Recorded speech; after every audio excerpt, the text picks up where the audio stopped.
Hello, I'm Joe, and Eternals is actually pretty good. Oh, y'all thought actually pretty goods were done? Nah, son, we back.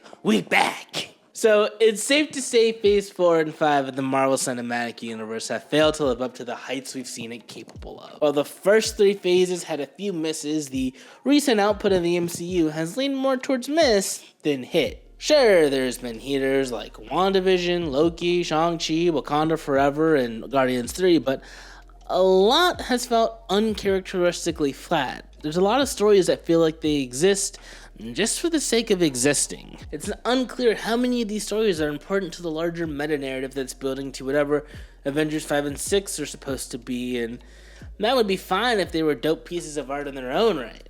Very few of my favorite comics are the big crossover events. I tend to enjoy more self-contained stories like Far Sector or Exterminators. Unfortunately, the Multiverse Saga has just been one big filler arc. It's basically like going from the Great Ninja War into the opening episodes of Boruto. It's not like abysmal, but it just feels kinda off. Like we're just repeating beats from better, more interesting versions of these stories. And while I agree that the quality of stories being told has decreased, I do think there is one movie from Phase 4 that didn't get the love it deserved.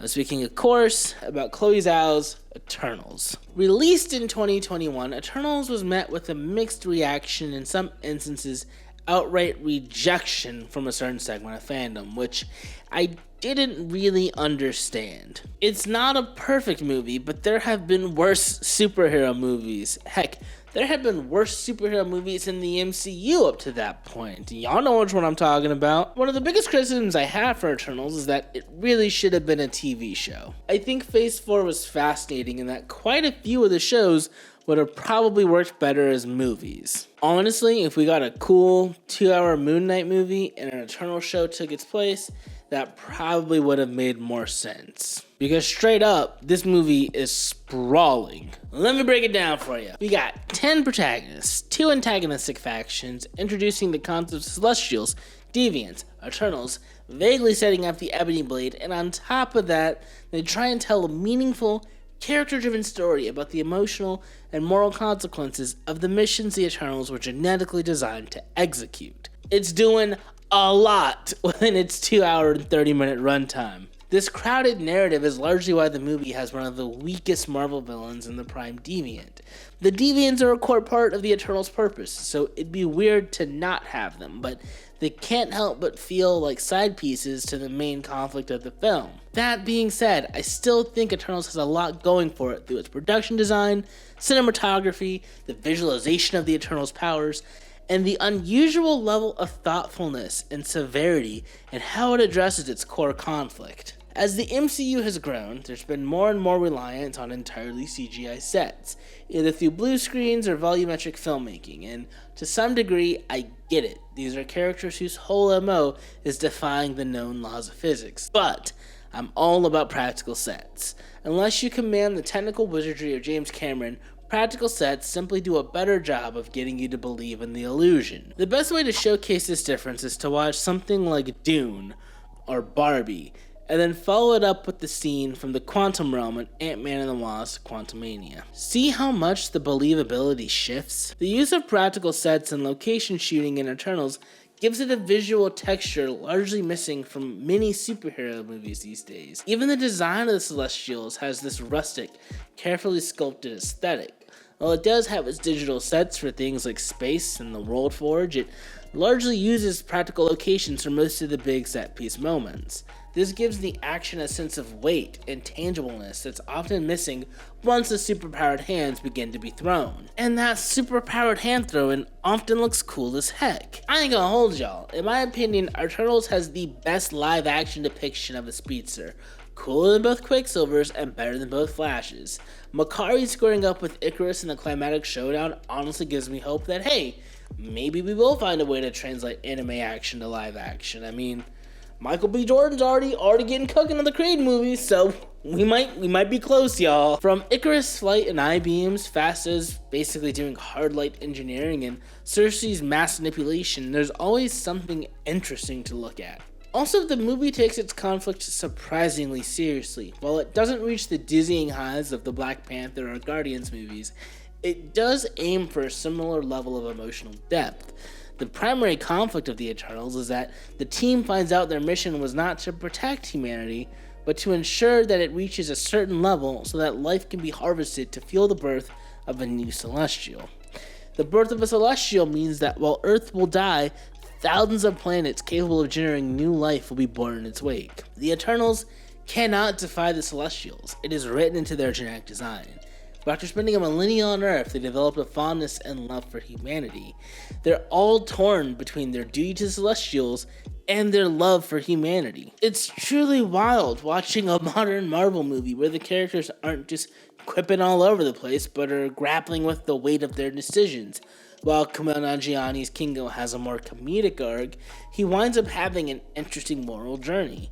Same with Barry Keoghan's Druig, who you'd think off jump would be the anti-hero of the group given his mind control powers, and he's played by Barry Keoghan, but he's actually a surprisingly charming, down-ass bitch with just a bit of an edge. The ensemble cast, led by Gemma Chan and Richard Madden, do a phenomenal job making each character feel unique and the familiar dynamics believable.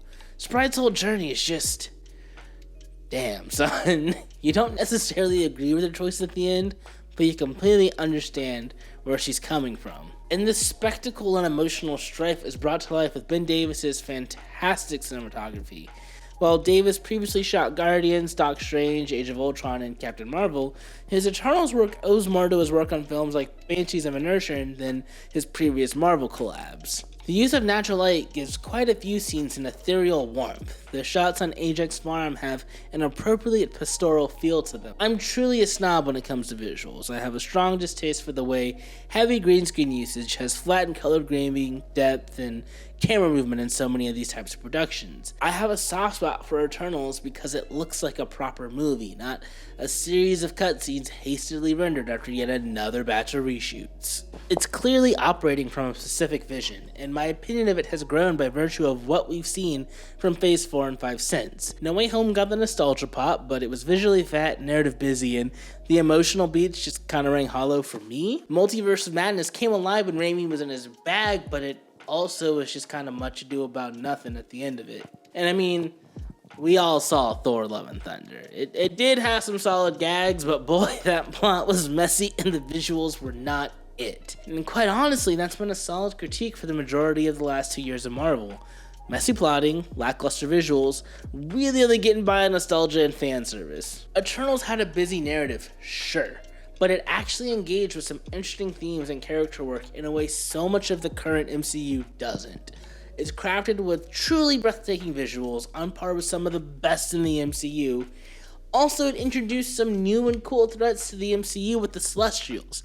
While we didn't get Galactus, it did the heavy lifting so that the eventual reveal can come without having to dump loads of exposition about what a Celestial is. I can much easier make heads or tails of what Eternals brought to the meta-narrative of the MCU than I can for something like Multiverse of Madness or Quantumania. When Eternals released, we were only 2 years removed from Endgame, and the MCU is still held in high regard. Eternals is objectively a messy movie, and when you're coming off one of the most impressive runs in the history of cinema, it makes sense this would be a bit of a whipping post. But in the nearly 3 years since its release, we've seen a massive downturn in the quality of all superhero films.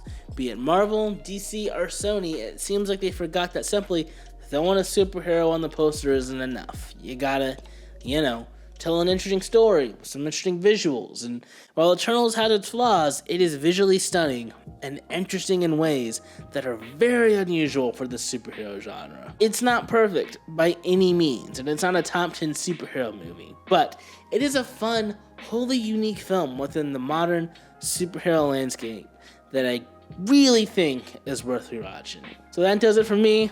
I'll see you in a couple weeks.